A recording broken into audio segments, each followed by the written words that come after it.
Ladies and gentlemen, boys and girls, children of all ages, I am your host and most glorious leader. I am, of course, Jammy, and with me, as always, is Raw Boots Ghillie Suit. We are here to talk shit about wrestling, and you're gonna like it. Or else. That is fucking true. Indeed. What do we got? Let's recap all non-storyline shit news. Apparently, people like Ronda Rousey backstage because Ronda Rousey's actually kind of a nice person when she's not, marrying an abusive husband and being coached by the worst person in the world. Allegedly. Well, to be clear, I'm allegedly the abusive husband part. Not allegedly worst coach, because Edward Tarvinian sucks. Yeah, no, that guy's bad. We've had some returns to NXT from the Revival and the Fashion Police because they weren't taken on the European tour, so they just kind of like, well, fuck, let's do something, and let's go have fun in places that were awesome, and they did that. So they worked some NXT house shows. I'm largely fine with that. I'm largely fine with it too. I would honestly send the Revival back down. And that's not me insulting the Revival. That's my complete lack of faith in the main roster to do anything with a tag team. I would never, ever send anybody to main roster ever again. That's just a hard and fast rule from now on. No, don't worry. I'll have a whole spiel about that when we get to 205. All right. Randy Orton might be out till SummerSlam. Nobody fucking cares.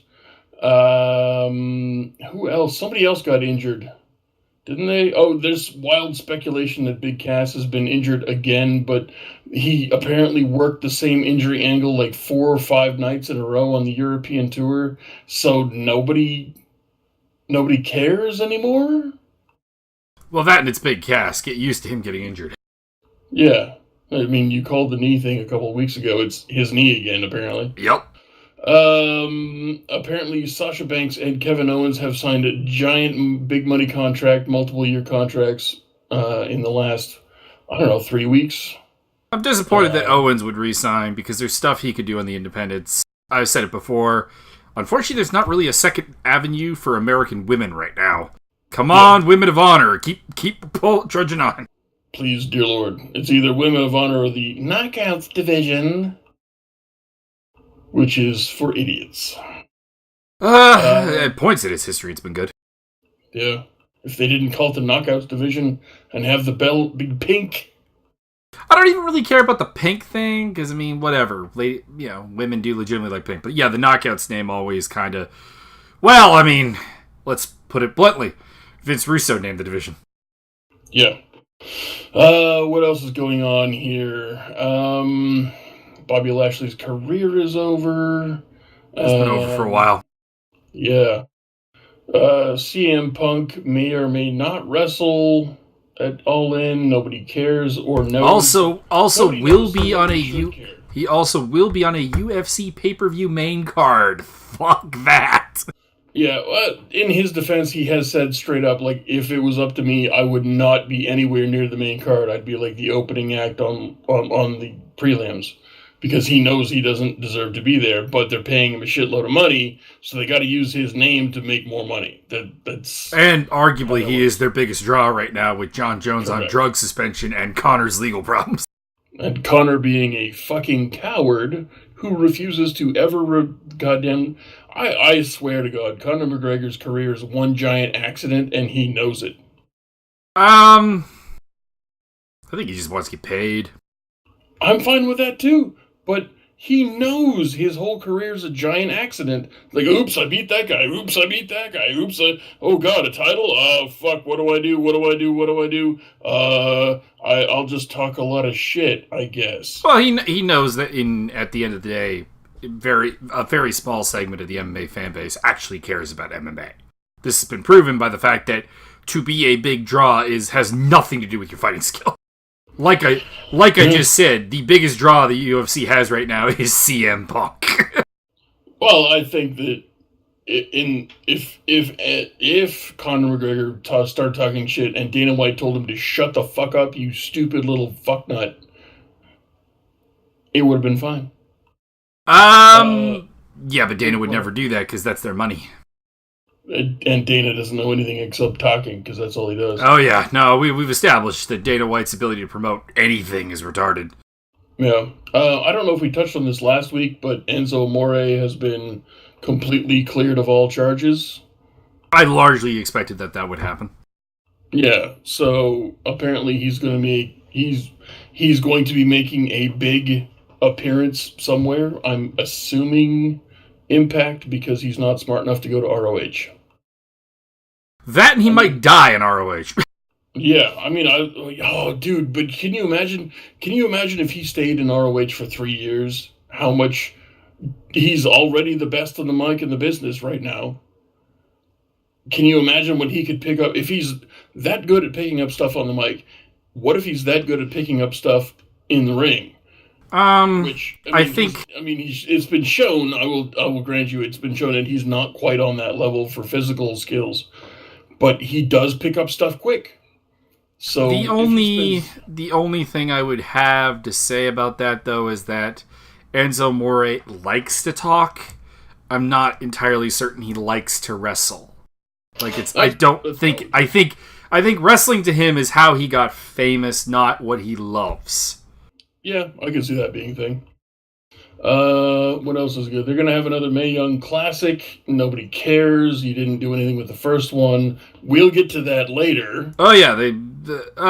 Actually, I do have a rant about that when we get to NXT. Don't we just?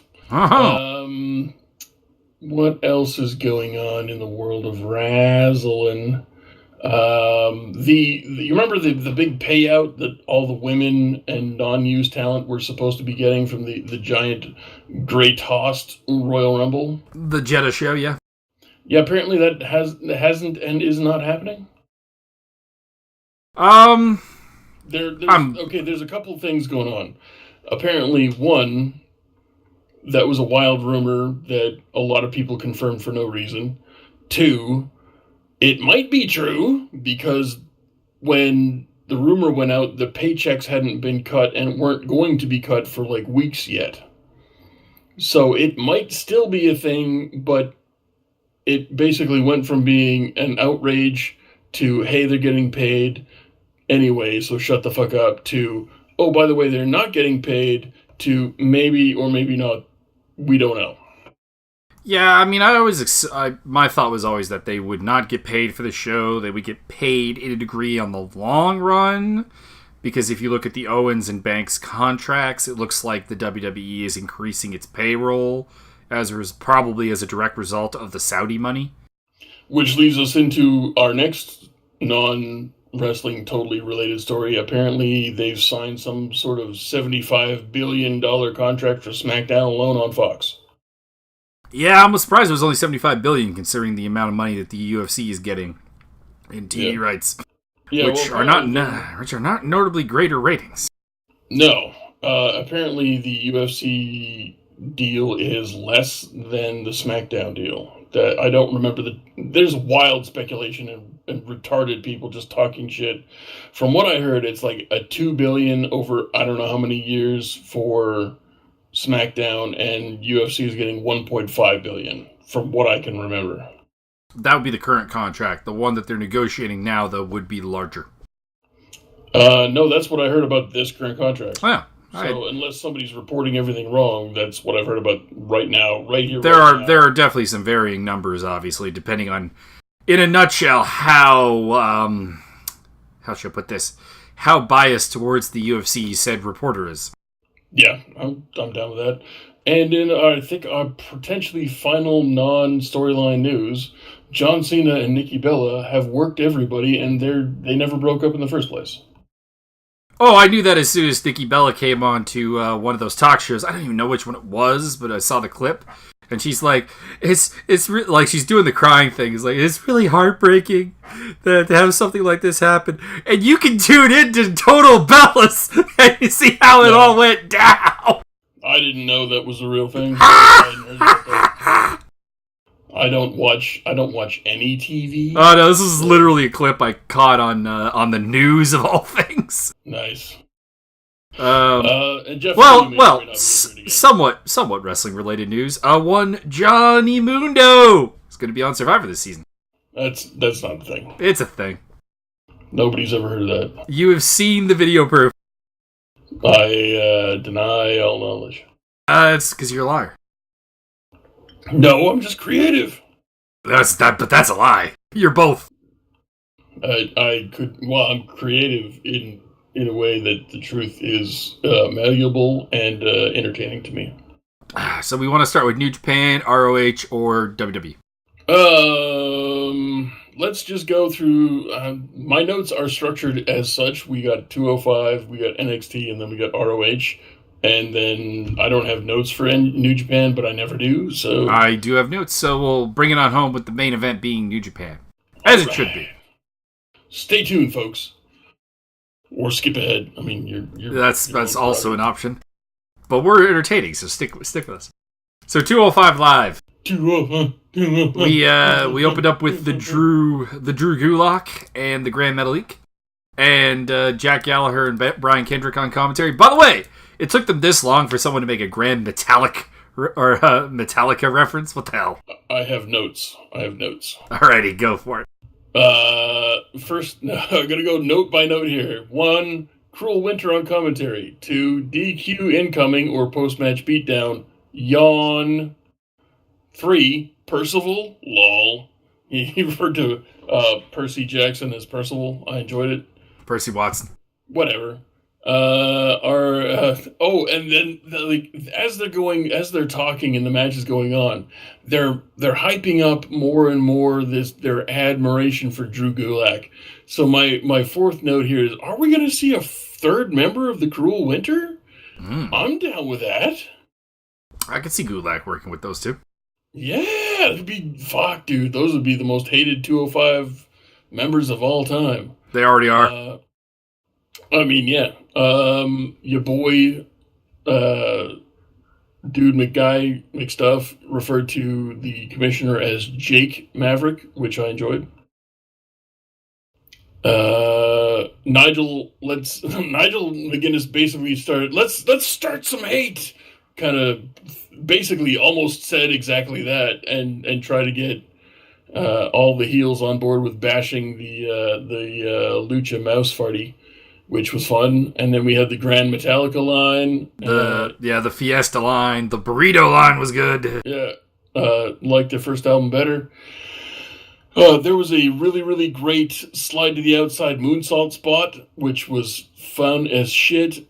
And that's basically your whole match in a nutshell. Yeah, I thought it was a good match. I thought the commentary was actually surprisingly good for a 5-man booth. Yeah. Did pretty good job there. There was one kind of weird roll-up segment where I think someone got lost. I don't know if it was Gulak or Metalik, but someone got lost. But yeah, it was pretty good. Gulak wins with the Gulak and gets the tap out, and he's taken out 2 out of 3 members of the Lucha House Party so far, and he just needs Dorado to complete the set. Dude, they need to put the belt on him. There's no choice.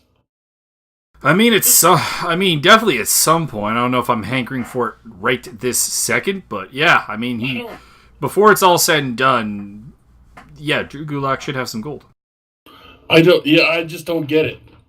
Vince hates faces, hates continuity, hates logic, hates everything. No. He hates organically over faces. He's perfectly fine with faces that he picks. He hates... Okay, so Cedric Alexander has at least 3 people per match go, yay, when he comes out. He's organically over. Fucking bury him. You need a heel champ. Which leads us into our second match of the evening, which was TJP versus Le Jabier. Christopher Guy. Hey, guy. What's up, guy? I have 2 notes. One says, curb stop! And the other one says, dude, extra finisher not needed. Super Dragon says relax. This was a fine match for a job fest. It continues the storyline, I guess, that TJP might leave 205 Live, and that's a dumb storyline? Pull the fucking trigger, put him on SmackDown. Yeah, there's he'll go to SmackDown, or I did have to resist the urge to make a crass comment, and I'm going to do it because I can't resist it. When they're like, what could he possibly do for Paige? I don't know, there's a video online that might suggest what he could do for Paige. All right.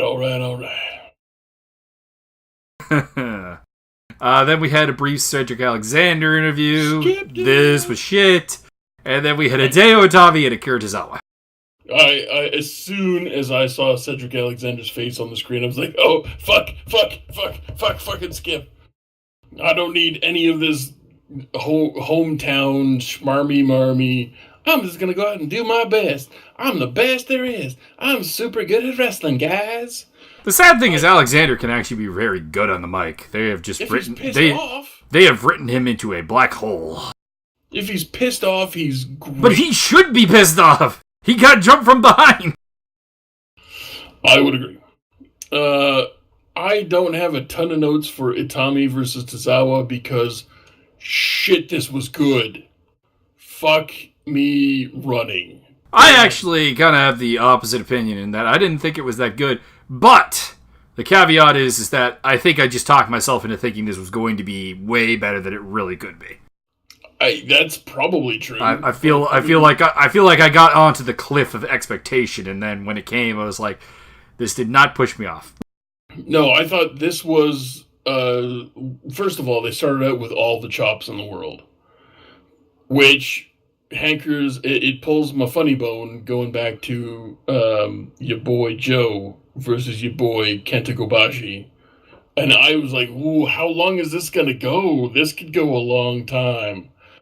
It didn't go as long as I thought it might, but it went long enough for me to start going, guys. I think the other problem with that is that we had the Dragon Lee Chop Fest on New Japan, which kind of desensitized me to it. I guess, but I thought this was better. I disagree, but like I said, I think that I am a massive Kenta mark. You can verify that whenever we did little pro wrestling kind of card simulator, book of promotion type deals, I always wanted me some Kenta. Always wanted me the Kenta. Yeah. And I think that's probably... I think the problem is that I'm getting WWE Kenta, which to people who are not as into Kenta as I am, probably it's good. It's probably good. But for me, it's just like, oh man, this is not the guy that I fell in love with. No, I'm right there with you on this one. But these two guys, I have the second note on here on my list here. It says best 205 match since Nice versus Gulak #1. I thought this was, after watching Best of the Super Juniors Night 1 and 2, I thought this could easily fit into one of those matches. Easily. Yeah, no, I would agree with that. So, in my mind, that's what made this one of the best matches. I'd struggle to come up with place number 3, but this is like 1 and 2 between Nice versus Gulak in the opening round of the tournament. There was that really good Alexander Ali match that they've been hoping that they'll have again, and they keep failing. Did they had a match that was really good? Yeah, there was a very good Ali Alexander match back in the day. Oh, yeah, there was, too, right. Fantastic. Okay, the problem has been they've been trying to revisit that match repetitively, and it's not working. Yeah, well, I mean, let them work, you fucking retards. For some reason or other, I was I missed the memo. I thought that Bundy Murray versus Cedric Alexandre was going to be this week, not next week. Next week. So I missed a memo on that one, which seems to be happening to me lately. And I thought that they were supposed to have another match after this. So I looked at the clock and going, shit, dude, I have a third note on the thing that says, dude, they're running out of time. So I was a little, that may have added to my hype around this match. To the fact that I thought, oh shit, oh god, they're taking up too much time. What are they going to do? They're supposed to have another match after this, which I was totally mistaken about. And my fourth note says, Avalanche Falcon Arrow from Hell, not the finish. Mike's going to NJPW the shit out of this. Oh, the Falcon Arrow's not been a finish in WWE for a long ass time. I mean, but an avalanche that's Falcon that's Arrow, that's high angle avalanche Falcon Arrow. sir. That's a standard Seth Rollins move at this point. Fuck Seth Rollins and his dumb janky bullshit. Also spotted a going in Raw sign over to Tommy's head after Going in Raw. So that's cool. Indeed. All the love for going in Raw. Indeed. Yeah, I mean, I don't know. I might want to go back and watch this match with like lower expectations. But I was I had a hard time getting really hammered up for it. My other note was I feel like Tozawa should have won the match. That is one of their few super over dudes. I'm okay with Tozawa not winning in as much as I know that they're going to. This either signifies the fact that they're writing him off 205 Live and he's going somewhere else, which I'm good with, or this is their half-assed, weak fucking sauce, Vince's tiny testicles push to try and get a single face over on 205 Live, please, dear Lord. Which I'm also fine with, even though Vince has tiny testicles. And, yeah.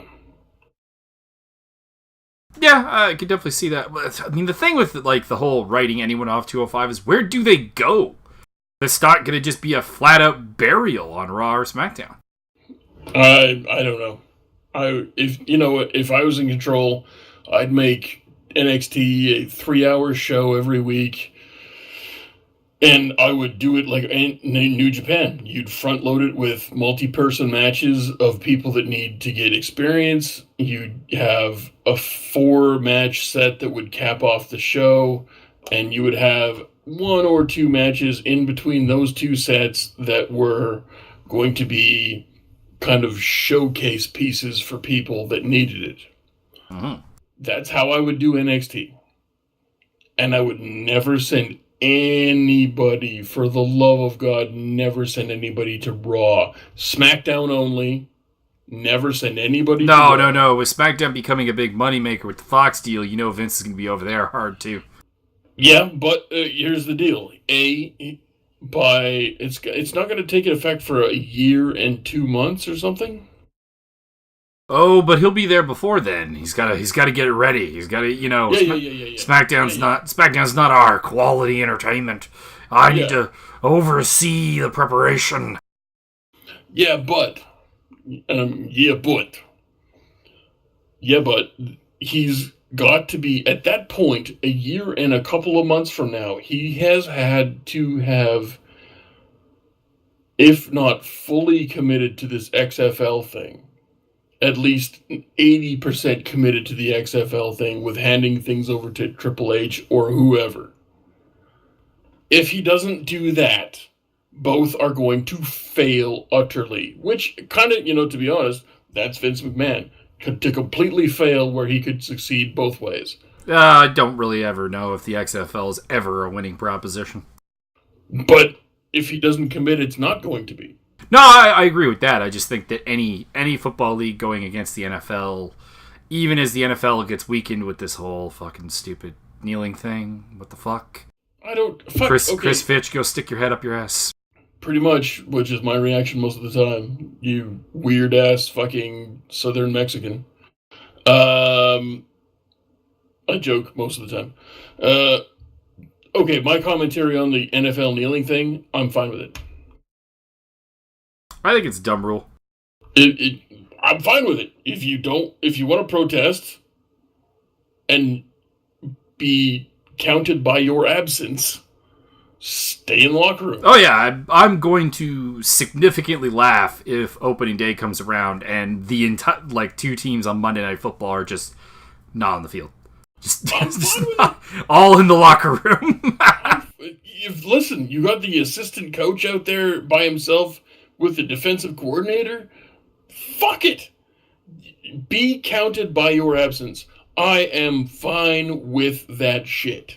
I'm totally cool with it. If you don't want to be out there addressing the national anthem, I'm good with it. Because it it doesn't matter what you do. People are going to see anything you do other than standing there with your hand over your heart. Oh no! Disrespect to the entire country. To be clear, I think the rule is dumb. I also think that the kneeling during the anthem was also dumb because I don't think it was ever going to do anything. I think you're right. Not going out there and staying in the locker room actually makes a bigger statement. It's actually more effective. The problem I always thought was when the kneeling thing happened is people are going to focus on this. This is unpatriotic, blah, blah, blah, because the majority of Americans are very dumb when it comes to this shit. Because because also they were also the same people who are absolutely skewering these players were pretty okay with Tim Tebow kneeling during the national anthem because, he believes abortion shouldn't be a thing. Yeah, no, that's totally cool. But, black people getting murdered, not so cool. Yeah. And I have heard from a couple of Americans like, we just don't want politics in our football. Yeah, you don't want to be confronted with things that you would prefer to ignore. That's what you're saying. You're hurting the Jesus' feelings. And we've been through this. Like, if I had my way, we wouldn't have the anthem at an NFL game. Like, would not have it. You know what we should have is we should have the home team picks fight music. That would be better. Yeah, the home team gets to pick a song that plays. You're gonna play like "Knife Party" by Def Jam or Deftones. You want to play? Sure, play fucking Thunderstruck because you're a boring 75-year-old man. But can you imagine if let's see, the Giants. If the New York Giants of football, because they're not baseball, because they're not in San Francisco, because they're not playing soccer, because whatever, caveat, cravat suplex! If the New York Giants came out to Omerta by Lamb of God. Oh yeah. I could get behind that. Fuck me running. I would be totally okay with the American anthem being replaced by the anthem of insert home team. Like, you're at Lambeau Field, you get the Green Bay Packers anthem. Whatever that happens to be. The idea that sporting events have an anthem outside of, like, the World Cup when it's nation on nation, and even that I could deal without, but okay, fine, makes sense there. It's pretty much a fail. What if the Green Bay Packers, instead of the national anthem, came out to Land of Confusion as covered by ya boys? You know what I'm saying? I would literally die in ecstasy. See what I'm saying? Rise above, people. Rise above. I think there was a point I was going to make way back, and I just don't remember what it is now. I think we're done with 205 Live. I think it's time for NXT. I was trying to get there, yeah. So NXT, we kick off with your boy, the Heavy Machinations, versus the Mighty Don't Kneel, 61,801 This was pretty damn good. My last note on the thing is solid 5 out of 7. Would recommend. Yeah, no, this was a very good match. You continue the heel turn of TM61 because they won dirty. Mm-hmm. The only problem here is that in a vacuum, this is a fucking really good match. The problem is that overall, you largely have buried Heavy Machinery to me with the War Machine matches and so on. Well, they've lost to everybody. Yeah, they beat the Fuckboys two times, and then they lost to the Fuckboys. Yeah, well, I mean, they beat them, they lost, and then they beat them. If I'm not wrong about that. I think the Fuckboys got the last win, actually. I don't think so, because one of them turned, because there was a couple of turns there. I think they lost the two different matches that had turns in them. All right, I'm confusing the Fuckboys and the Streetwalkers. The Street Hookers. You can say it. It's all right. The Streetwalkers beat them. And they beat the Fuckboys, because the Fuckboys aren't even a tag team anymore. I was totally cool with that match with the Street. No, I'm okay with that match. I was fine with that match. It's just that they followed up with that by saying, all right, War Machine, you're going to go out there and you're not just going to beat Heavy Machinery. You're going to pretty much squash them. Yeah, that was not good. The notes for this particular match on my notes.txt are coaching the crowd because the coachman was there. Jonathan Coachman, Cool. apparently fan of the Heavy Machinery. I pop moderately for that. Nice stiff action, good pacing, good comedy spots, solid 5 out of 7. Would recommend. I enjoyed they hit the caterpillar, they hit the good spots, the heels hit the heel move, they had some good moves, they had some good timing. All of this was good. It was really good. Yep. It's just prior booking of Heavy Machinery made this lack a little bit of impact for me, and that's about it. But otherwise, great work with what you were given. Yes. We followed that up with Kairi Sane versus Lacey Evans, and my only note says, what? Dropping their biggest, most hyped female signing in years. I largely enjoyed this until the end. I thought that it was actually a pretty well done match. Lacey Evans was somewhat variable in her offense, didn't fuck anything up too heavily, did some good character work, and then beat her with the Women's Right, which is a fucking bad finisher. Please never use it again. I'm fine with it. Okay, I'm sorry. We did the one-punch knockouts with Big Show. It worked. Mark Henry, it worked. I think we've established that one-punch knockouts don't really work in WWE unless you're huge. Because too many people get punched. Hold on. I'm fine with it because I think it's the second time she's hit it. Second or third time, yeah. Second or third. The only time she hits it is when her opponent has a lot of momentum coming forward. So she catches them coming in with this big right hand. So I'm fine with it if they keep doing it that way. If they try to Roman Reigns this shit, it's gonna die a horrible, stinky, cheese that smells like feet-filled death. I still think you have a problem when you have people coming off the top rope and eating like drop kicks and continuing on versus a punch. I'm sorry. This is not really ever going to work for me. Yeah, no, I'm with you on that one. They're starting at much with Kona Reeves. They're starting this off right. This finishing move, they're starting off correctly. If it goes badly, I'm more than willing to jump off the bandwagon and set that shit on fire while flipping backwards and going, ah! And then Michael Bay makes blood explosions happen. No, wait, that's not Michael Bay, because he doesn't believe in blood because he's a pussy. Yeah, that's pretty much... The only thing I disagree with here is that the fact that they're jobbing out... So they're going to have another Mae Young Classic. They've abandoned. I think this is okay if Kairi Sane comes back and wins the next match and ends up winning the feud. I'm okay with her losing a match because it wasn't a flat out squash.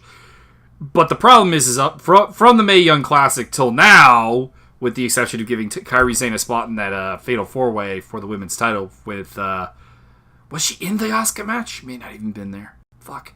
Okay, let's put it this way. It's been so sad that the highlight of Kairi Sane's booking is something I can't even honestly recall if it was her. That's how bad it is. I think after Asuka left, she was there when Ember Moon won the title. She was in that match. Aside from that, she has done absolutely nothing. And pretty much that's the case for everyone they signed from the Mae Young Classic, except for Shayna Baszler. They signed the absolute greenest girls they had there, Vanessa Bourne, Bianca Belair, Lacey Evans. They ignored pretty much all the women who could actually work, except for Kairi Sane and the aforementioned Baszler. And I think they brought Mercedes Martinez in for like a match. And they have whoever is booking that division, so bad. Why is Kairi Sane not feuding with Baszler for the title? Why is Bianca Belair even on TV? Why is what's her name? Jamie Bourne or whatever. Vanessa Bourne. Whatever the fuck her name is. She can't hit a musical cue and she's a cheerleader. Fuck off. Yeah, Bourne I'm very disappointed in. Belair I get because I see what they want her to be. I see what they see in the marble, so to speak. Yeah. But that's a real unfinished piece of marble right there. Yeah, no, I listen. I can see the potential there, but it's bad. It's all like right now, and probably for another 7 years that she should spend on the indies, honing her craft and becoming a Candice LeRae. Right now, it's bad. It's not it. I have to EST. You can suck my fucking DICK. Fucking retarded nonsense. I cannot That's just adequately. yeah, but that's there. No amount of seasoning is gonna make that gimmick work. Fuck.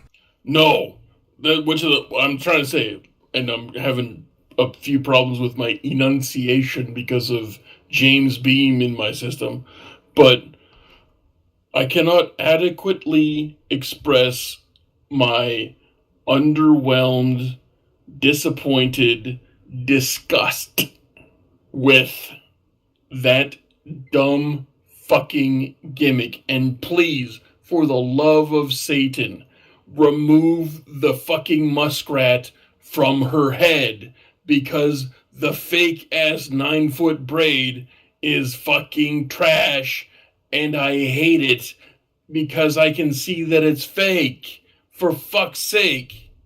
Jesus. Every week she's on TV with that fake fucking glued on wig shit. I want to believe that she doesn't have any hair. It's at this point, like, I give her okay, maybe she's got extensions. No, that's probably not true. Maybe is that whole braid fake? Maybe. Does she even have hair? Does she even have hair? Did they glue the whole thing on her head like a dying muskrat on Trump's fucking eyebrows? Jesus goddamn Christ. Every time I see it, I want to hate it more. Yeah, and they ignored all the talent that they probably should have picked up from the Mae Young Classic. And that's why I'm not excited about the second one, because the first one had a couple of really good matches in it. I recommend people go watch. Not gonna do but about half of them sucked. One was so bad they reversed who the winner was supposed to be on the fly. There is back to non-storyline news. They apparently have desperately begged Toni Storm to be in the second tournament so that they can sign her, because please. Why don't they just sign her? Because they're fucking morons! Yeah.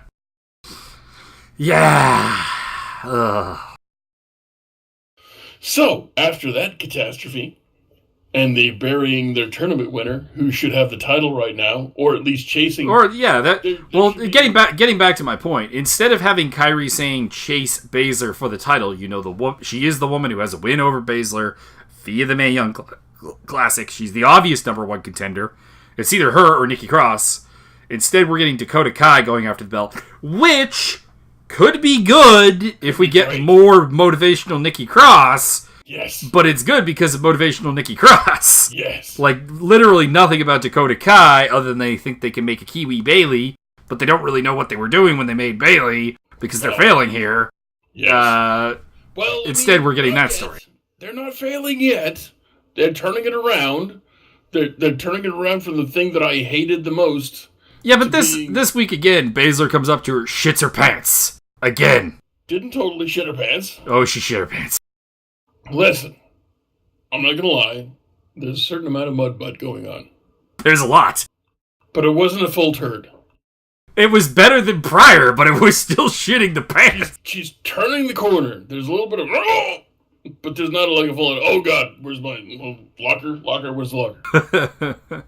So, and that's the other thing is what is the storyline that gets Dakota Kai this title shot? What made Mr. William Regal go, yes, instead of giving the crazy Scottish chick a title shot or the Japanese strong style chick who won the Mae Young Classic, I am going with Dakota Kai. Yeah. Well, she's the only one with face sympathy on the roster. Candice LeRae.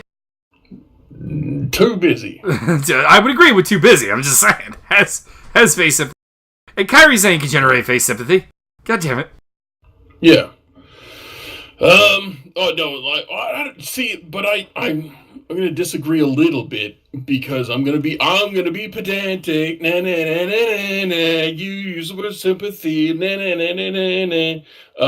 No sympathy. Like Kairi Sane's just over, and that's it. Fine, she's over. Put her in there at the title shot. Fucking hell. But I would be fine with Kairi. Foaming at the mouth right now. Listen, what if Kairi Sane was like some kind of this fantasy booking warfare come to life? Here, WWE, I'm gonna do your fucking job for you for a half a second. Are you ready for you fucking retards?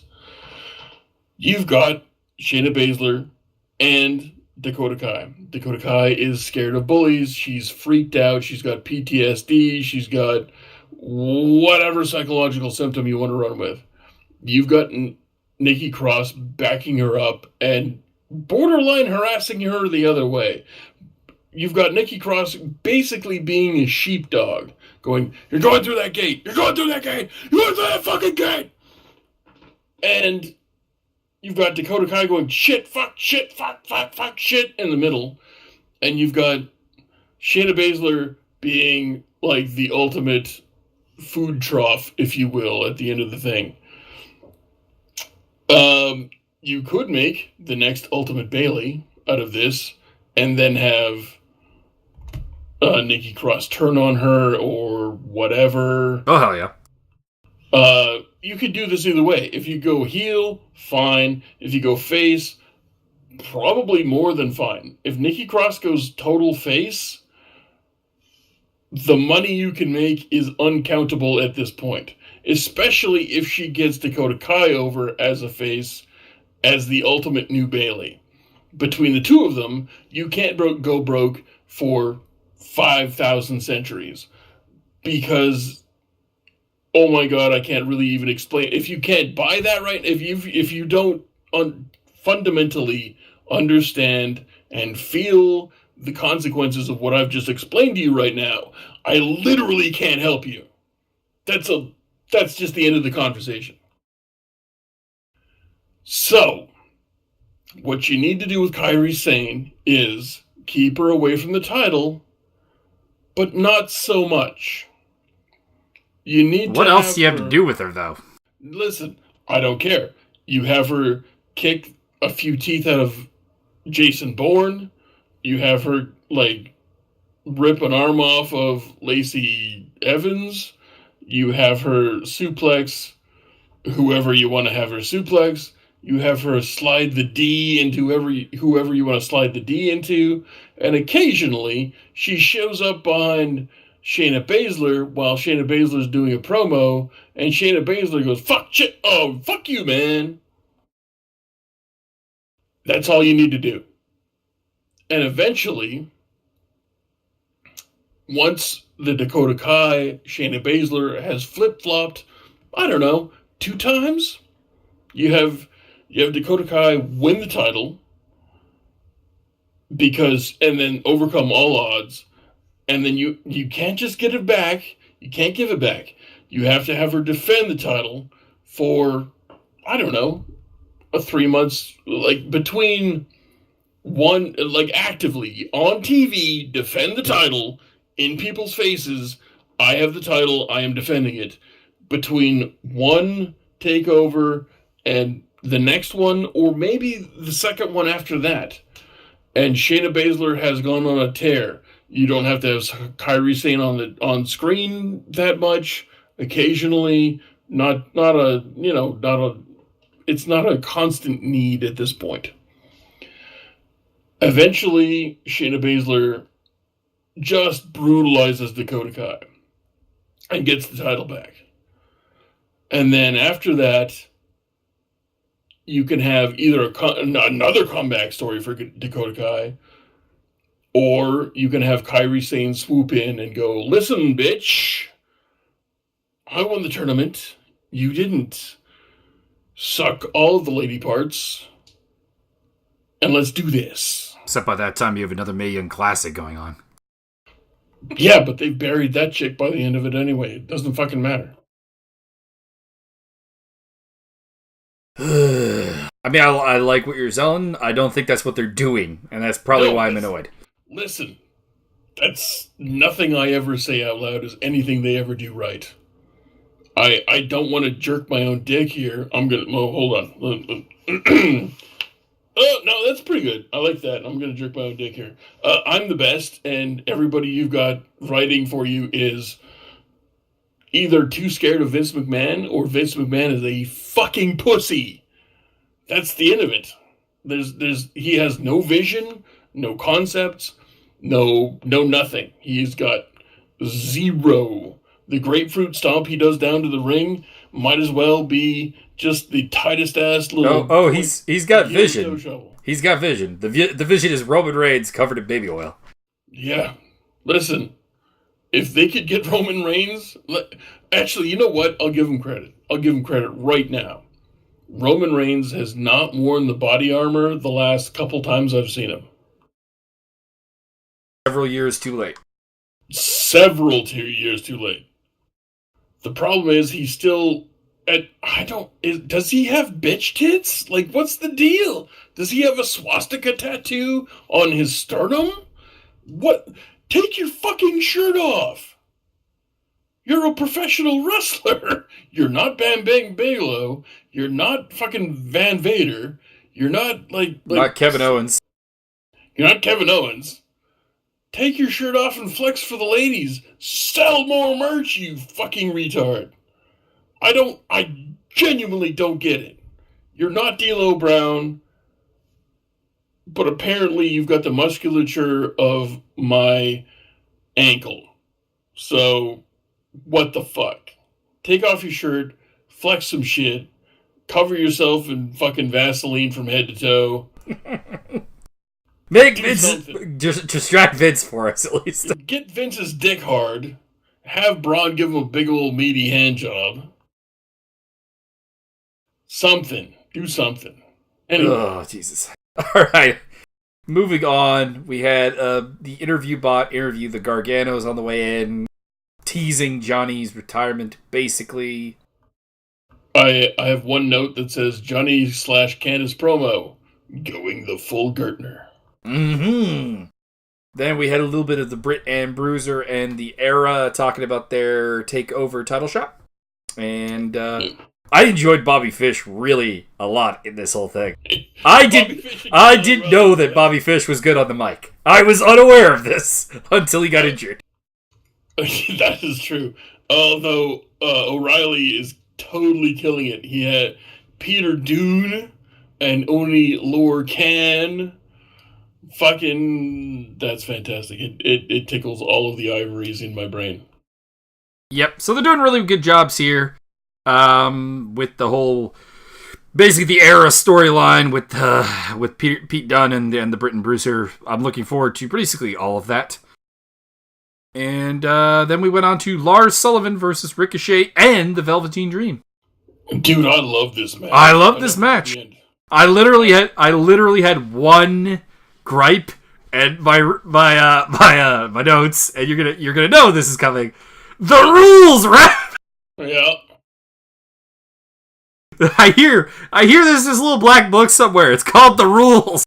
Yep. God damn it. I was watching this with someone, and someone was asking, is this kind of burying the two faces they can't face off with Lars Sullivan? I'm like, no. The only person getting buried here is this referee. Yeah.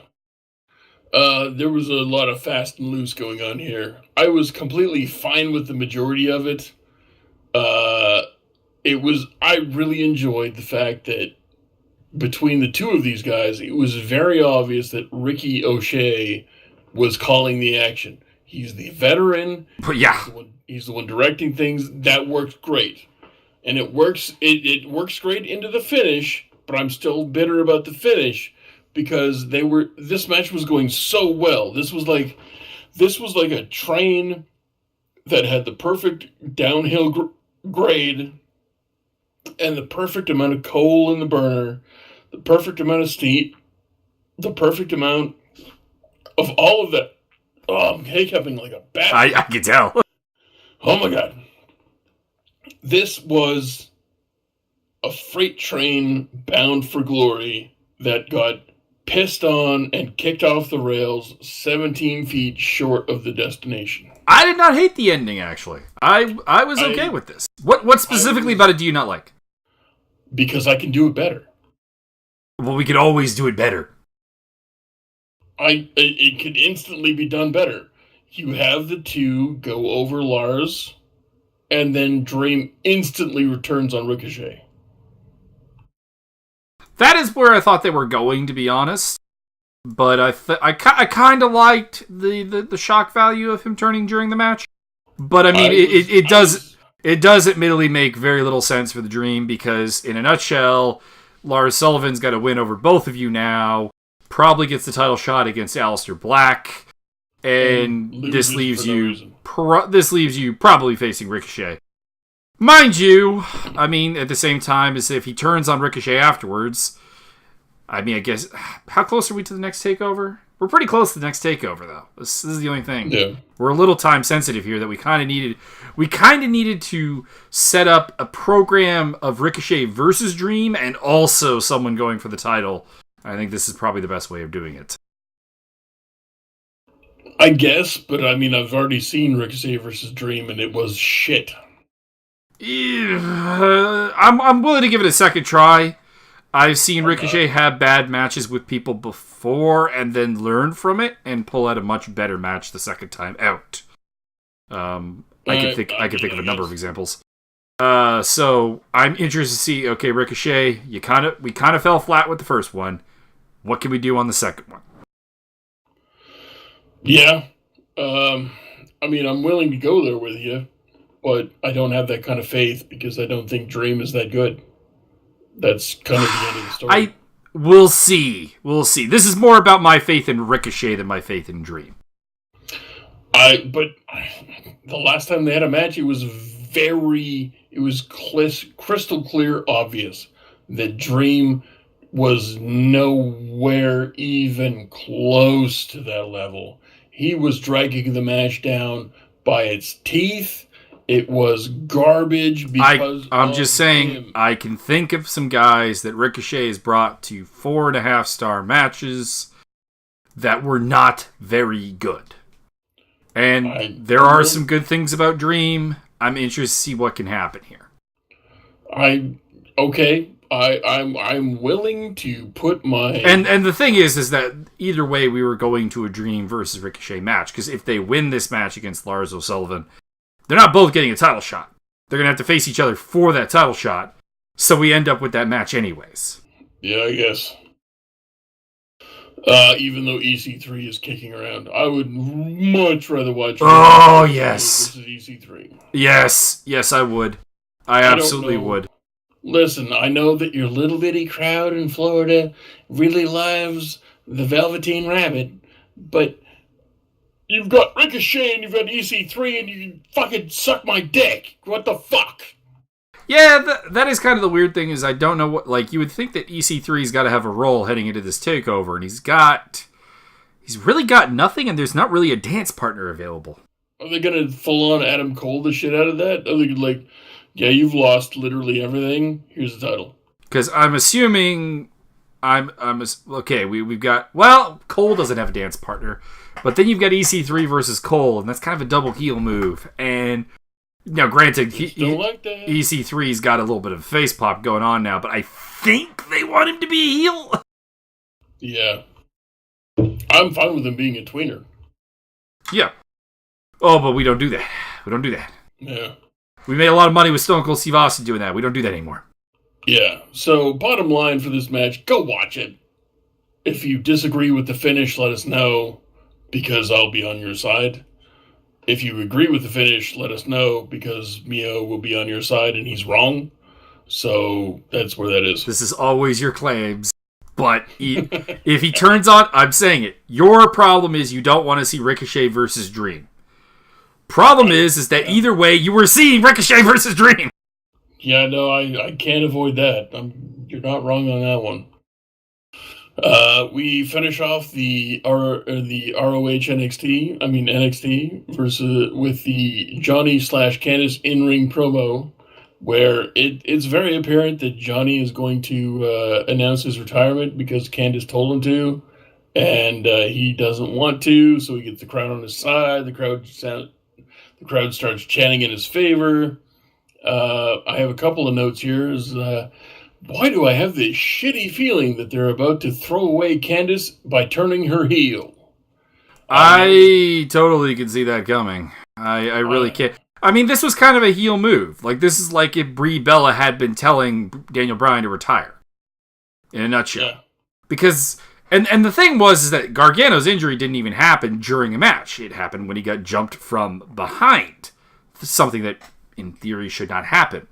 So, I mean, this was the ultimate, my wife is telling me to let Ciampa win. Like, not even walk away for my best interest. No, let Ciampa win. Which really turned her heel in my eyes, anyways. Between last week, where basically they said it without saying it, that Ciampa is totally fucking Candace. And this week, where, spoiler alert, Johnny Wrestling goes against his wife's wishes and charges at Ciampa, who then kicks his ass and makes him land on top of his wife, knocking her out. This is Vince's fucking incestuous testicles just kind of winding their way. Yeah, this storyline went from being fucking awesome to, I mean, it hasn't jumped the cliff yet. We can still avoid this, but we're really going towards it now. This is like Star Trek Newkirk with Christopher Pine as a child. And, can't stand it. I know you planned it. And then taking the Mustang and driving it off the cliff but jumping to safety. That's where we are right now.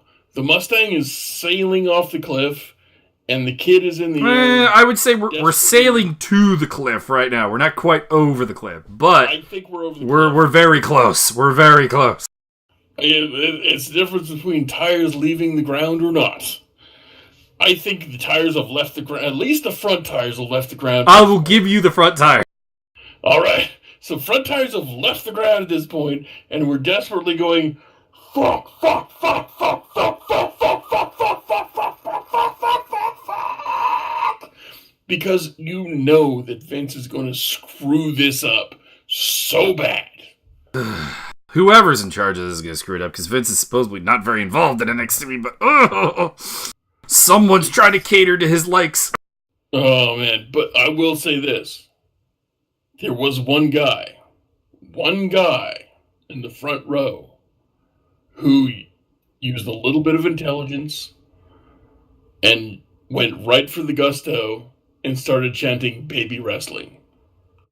There was one guy, and one guy only, when he kind of intimated that there's some thought towards the future and perhaps family, and this one guy was like, baby wrestling! It wasn't even like a chant, it was like, baby wrestling? Baby wrestling? Yep. I was like, yes! There was one other thing about this whole thing that I didn't like. This is pedantic. Are you ready for this? Go pedantic. So Candace goes in the back and gets a bunch of referees to try and keep them separated. There was someone missing from the referees. Correct. There was no Drake Younger. What the hell? I like that part, though. I like the fact that her character is fucking smart. I know that I can't stop my husband from doing what he wants to do, nor am I even going to try. I am going... Well, in theory, she tried by talking to him, but yes. Physically, I'm not going to try. Pedant boy. I'm not going to physically try and interpose myself between my husband and his hated enemy. I am going to game the system. I am going to go get officials and maybe potentially security, ? And that should help. That should do the thing, and I'm going to do it as fast as possible. If you watch it again, she wasted 0 time. She's like, no. She made a beeline, yeah. Fuck. She's like, no. Oh, fuck. Yeah. And it goes. This was one of the weird. It was one of the weirder segments actually in NXT history, in that there's a lot of stuff I actually like here, a lot of stuff, and there's a lot of stuff I really don't like. Yeah, no, I'm totally on board with you on that one, because this has the potential to be Gargamel's. Is it going to be his third 5-star match? Second? I think he's on 2. I think he's got the one with Almost and the one with Ciampa. Yeah, so this could be the potential for a third NXT 5-star match at the culmination of this feud. This could be the greatness.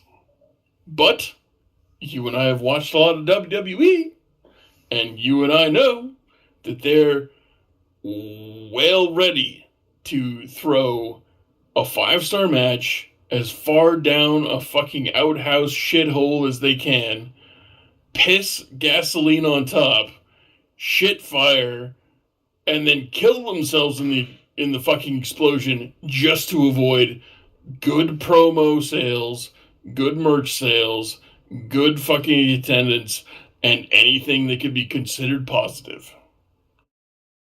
So yeah, pretty much.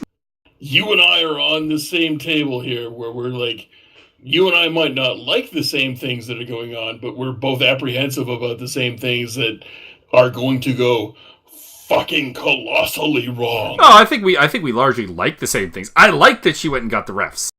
I just like that Drake wasn't one of them. That's all. Yeah. No, I like that though, because he gets to be the ref for the next match, which he was in the fucking Electrolock match. Yes. So no. Mr. Drake Younger Mr. Drake Younger has a VIP pass, sir. You don't seem to understand that they only bring Drake Younger out when it's time for fucking Red Shoes time. You know what I'm saying here? Yeah. He is the Red Shoes of NXT. This is true. But even Red Shoes gets a couple of crappy ones, Simons. Come on. Yeah, but it's not his fault, though. It's a weird rotation thing. You'll see Drake Younger do a weird curtain jerker now and again. Mm-hmm. So, what have you got to tell us about Impact Wrestling? Nothing. What? I still can't make it through an entire episode. What? I keep trying. I do honestly keep trying. I don't believe you, but okay, I do believe you. I keep trying, and I'll be like, "There's some good stuff here," and then I'll be like, "Oh God, what is this? What is this train wreck?" It's bad. God damn it, Don Callis, get your shit together. Dude, give it time. I know, but that's my thing. I'm like, DeBoer and Callis are in charge now. I'm like, oh man, this should be good. Yeah, this should turn around in like 3 weeks flat. But it has not. Well, I mean, mind you, of course. Shit, like 6 months. Yeah, that is the problem. Of course, the taping does make this a little bit different. Well, I don't know. Since you don't have Global Force Wrestling notes, I have ROH notes. Go for it. ROH, Ring of Honor Wrestling. Honor is real. We open the thingamabob here with Punishment Martinez versus Jay Lethal. I love me some Punishment Martinez. My first note is, Punishment is everything Baron Corbin could have been, which is sad, because Corbin started 3 years before Martinez. End of statement. As far as I could tell, that's on Baron Corbin's lack of wanting to learn, apparently. And the fact that he won't shave his head because he's a greasy skis ball. That too. But even shaving his head wouldn't save the fact that he has the same match over and over and over again. That's true. We opened this match with 7 straight suicide dives. Fuck. Jay Lethal unfucking loaded. And he didn't stop until the crowd... I'm going to murder you. He did not stop. He did not stop until the crowd was like... Until the crowd was in semi-disbelief. Like, we keep chanting and you keep doing it, and we're gonna stop now because we're scared. We feel bad that we might be chanting you into a death. He just hit...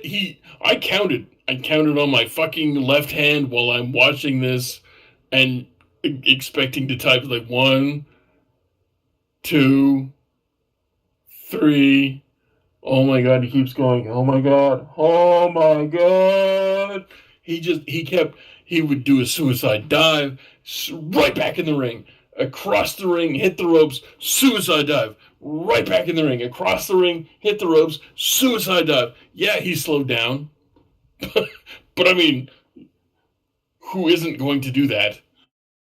Yeah. Yeah. I'm going to go And, dig up this match. fuck, dude. Uh, he kept he started working Punishment's leg.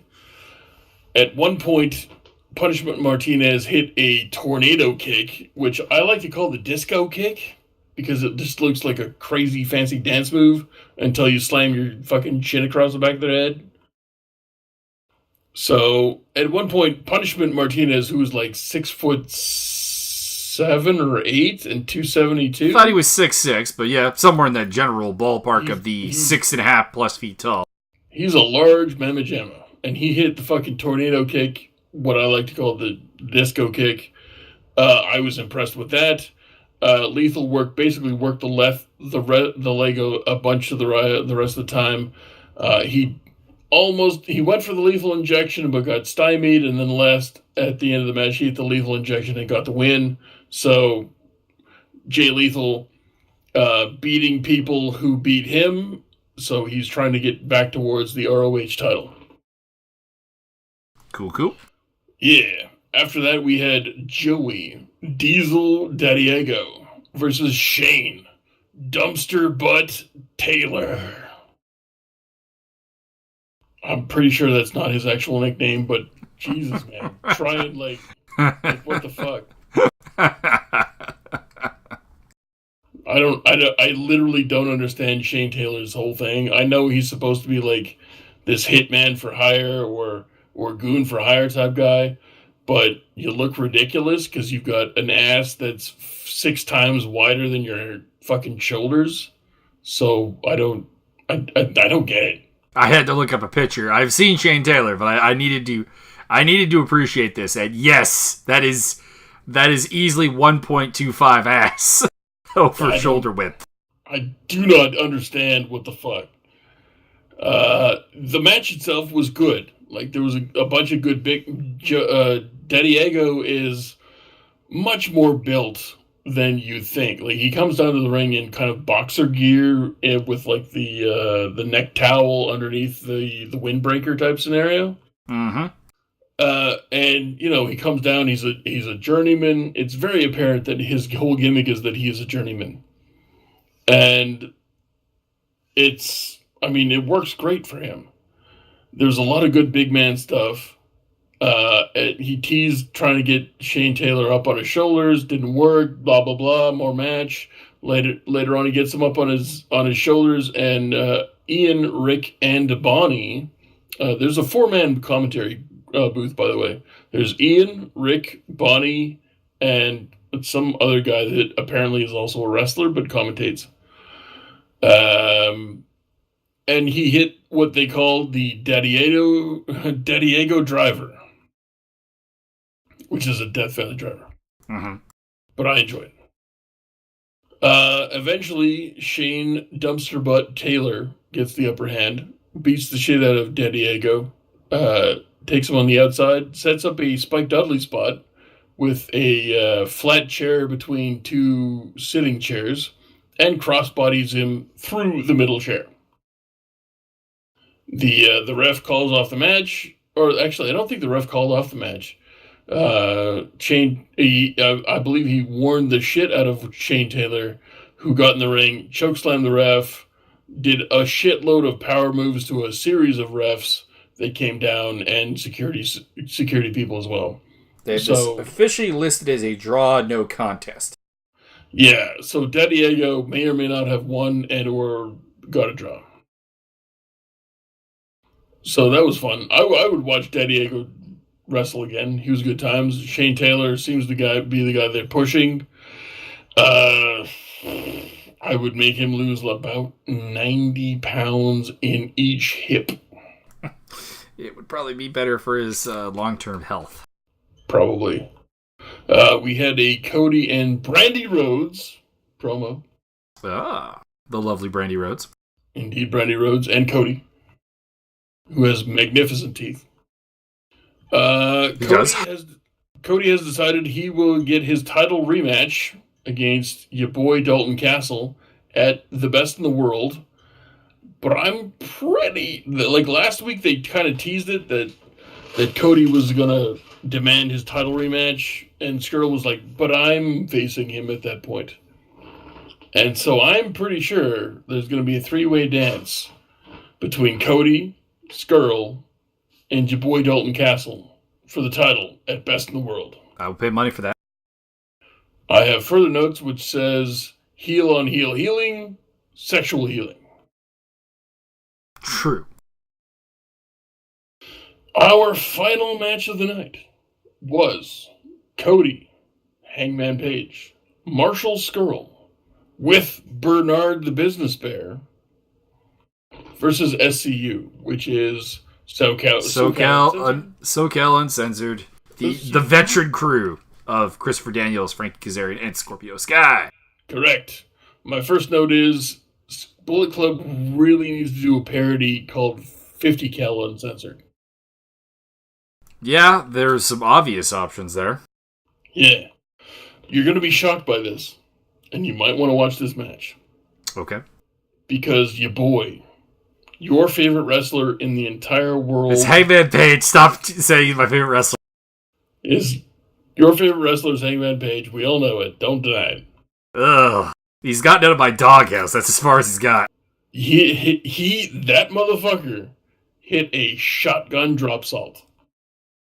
Did he have any vertical or any horizontal movement on that? Yes, because he kicked a guy in the chest and flipped backwards. Did he initiate any horizontal movement? Yes, because he pushed off a guy's chest. without the push off, goddammit. No. Okay. No. So we still haven't worked out that problem yet.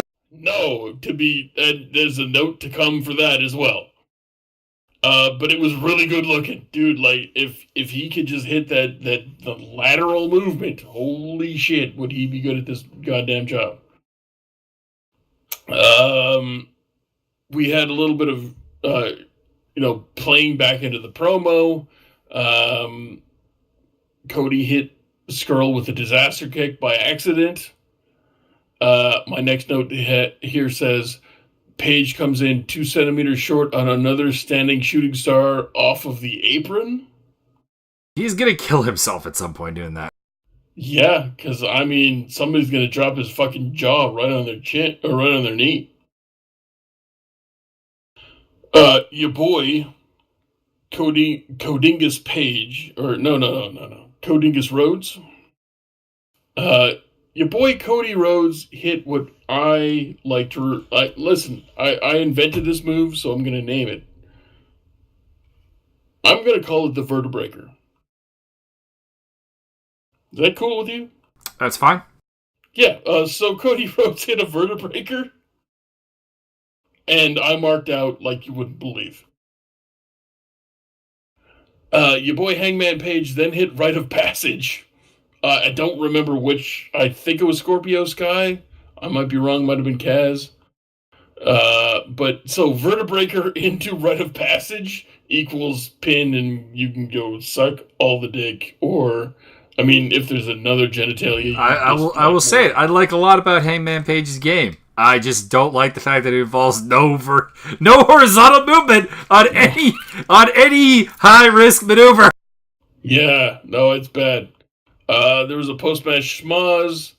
The guys from SoCal Uncensored jump in. There's a bunch of schmoz happening. They're beating the shit out of the Bullet Club guys. Marty Skrull grabs his umbrella, swings it. I believe it was Daniel's head. And Daniels ducks, and he nails Cody right in the head. So you've had a disaster kick from Cody onto Skrull, and you've had an umbrella shot from Skrull onto Cody in one match. So, Friction! Friction with the unpretty hair! I'm going to alert the Big Doug. I demand a new gimmick. I shall be known as Friction Cage. Ladies. All right, shall we get on to New Japan? I mean, if we must. All right, we're going to wrap it up with the second night of Super Junior action. We opened up with Red Shoes Dose versus another Lion. I didn't catch his name. It was supposed to be Narita, but Narita got hurt, so it was some other dude. And Red Shoes Dose goes over. I thought this was a pretty proficient match, actually. Limited moveset, as is the deal with the Young Lions. But a very well executed match. They deliberately referenced that, didn't they? They did. He's not allowed to do certain moves until he passes a grade. Mm-hmm. So, I mean, honestly, WWE, watch this match, because you're the guys who are big fans of, like, okay, you're only going to have, like, 5 moves. This was pretty good. This was well put together. Yeah. Then we had Tiger Mask, ACH, and Oka versus Ospreay, Yo, and Yoshihashi, and Yoshi tapped out Oka again. This better lead to some kind of feud. What the hell? One would assume. Then we had Toa Hinare and Flip Gordon versus Minoru Suzuki and Kanemaru. We got some early on smodging, of course, with some chairs. Very open chair shots, by the way. So again, the rules, Tiger Hattori, the rules. They have latitude. In the end, Hinari gets taken out by the Gotch-style pile driver again. So the first time in like a year. The second time in 2 days that he's hit Hinari with it. Oh, yeah. So much like the Oka Yoshihashi thing, this leads to a feud, maybe? But absolutely. Suzuki T's going after Liger, who is on commentary, so that could also be a possible feud. He's been doing that for 2.5 years.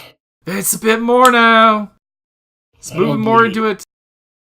I'm just noting it for the people. I assume it means Suzuki's being an asshole. But you're not wrong. But listen, every single time Liger gets his match done early, after this third or fourth match, he comes out and do commentary. He's been doing commentary actually the whole time because, of course, he's not having matches on these shows. Well, yeah, possibly. But whenever Suzuki's around, he fucks with Liger. That happens every single goddamn card. Nothing changes. I think the intensity here was a little bit more. Maybe. That's all I'm saying.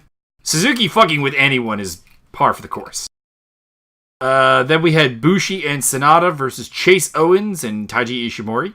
I noted that good old Bone Soldier there, Ishimori, was moving pretty fucking poorly on that leg coming to the ring.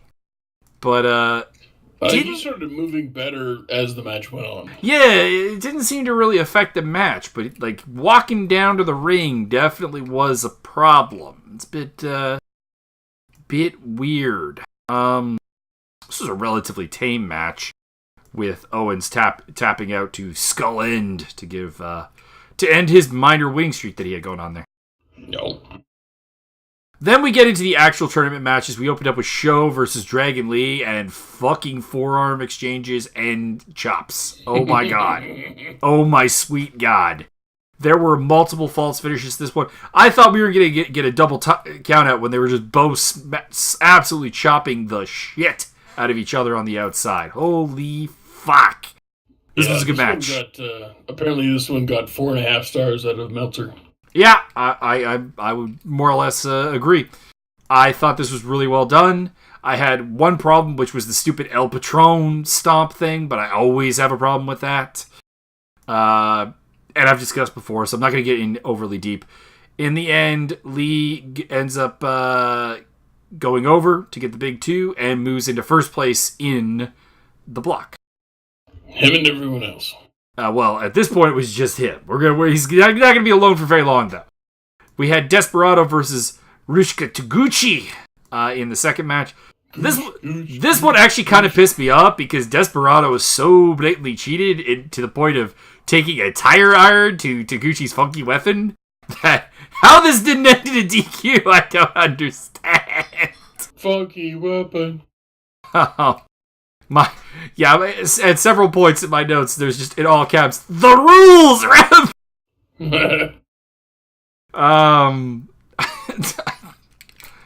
Marty Asami eventually stops him from using the tire iron on Taguchi's ass, and even kicks the arm of Desperado. So there are still rules, apparently, but the rules are... in the end, Desperado does do a smart kick to the balls and gets a roll-up for the win. The kick to the balls was well done. Like, the ref didn't see it. The rest of the cheating, fucking wide open. Desperado's normally better than this. What the hell? Then we had Chris Sabin versus Kushida in the match that I was hyped for. Yes. The main event I'm also very hyped for, just to say. I enjoyed the fact that the announcers made references to Alex Shelley throughout this match, and at one point there was even a statement of, and I got the English translation to the Japanese commentary. Apparently at one point they were talking about custody of Alex Shelley being on the line in this match, which is pretty hilarious. What the fuck? I am very pleased with that. I mean, that would be great, but what the fuck? Kushida kicked out a cradle shock, which was interesting because he ended up just getting finished relatively shortly after that with it was a Kiwi Crusher, which whatever Sabin wants to call it. I don't know. And he got the pin. Yeah, I don't remember. And then we had Skrull and Takahashi. Time Bomb, villain, main event. I enjoyed this match infinitely. There were a lot of sunset bombs. Oh my god. Oh my god. So many. Oh Jesus. Ooh. There was also a tug of war with the umbrella with Red Shoes. That was pretty funny. Yeah. Skrull ended up catching Takahashi on the outside with a shotgun drop kick and then a power bomb on the floor, which was pretty fucking nasty. And we also had Skrull hit an apron tombstone. And in a bit of an odd finish that I didn't really see coming, Takahashi in the end tapped out, or he choked out Skrull with a triangle choke. You would think that the British guy would do that. One would assume, yeah. So, interesting move. Time Bomb moves to the top of the standings with Sabin, Desperado, and Dragon Lee heading into the second round of matches. Indeed. This was I thought this was better than night one, personally. Yeah, you're not wrong. I would jump on that bandwagon as well. 3 out of the 4 matches were, I would say, north of 4 stars. The only one not being that was Taguchi Desperado, which annoyed the pedantic side of me. And that's about it. We had Dragon Lee versus Show was 4.5. Desperado versus the Gooch was 3 3/4. That's a bit high. It's a bit high. Sabin versus Kushida was 3 1/4. They went higher on Desperado Taguchi than Sabin and Kushida. That's not something I can co-sign on. I mean, if I wanted to try and justify things, I guess Gooch had better psychology. That's about it. But your main event of the evening was 4 1/4. Yeah. Which I can get behind. So, aside from underselling Sabin Kushida and overselling Desperado Taguchi, pretty happy with those. Would you like to know the current standings for the best of the Super Juniors? Yeah, well, let's run it down because we probably won't be able to catch up on the podcast. So yeah, we'll probably just watch the last 2 nights with the English commentary. Mm-hmm. In Block A, we have Fripp Gordon with 6 points. We have Tiger Mask IV with 6 points. Interesting that Tiger Mask is getting a little bit of a push throughout this. Indeed. We have a large second place tie. Katamaru, ACH, Ishimori, and Ospreay all have 4 points. Your boy Bushi and Yo each have 2 points. Mm-hmm. Barakabiru, we have Dragon Lee with 6 points. Sho and El Desperado each have 4 points. And everybody else has 2, which includes Marty Skrull, Chris Sabin, Takahashi, Taguchi, and Kushida. So they got, 3 matches left apiece? Yeah, it looks that way.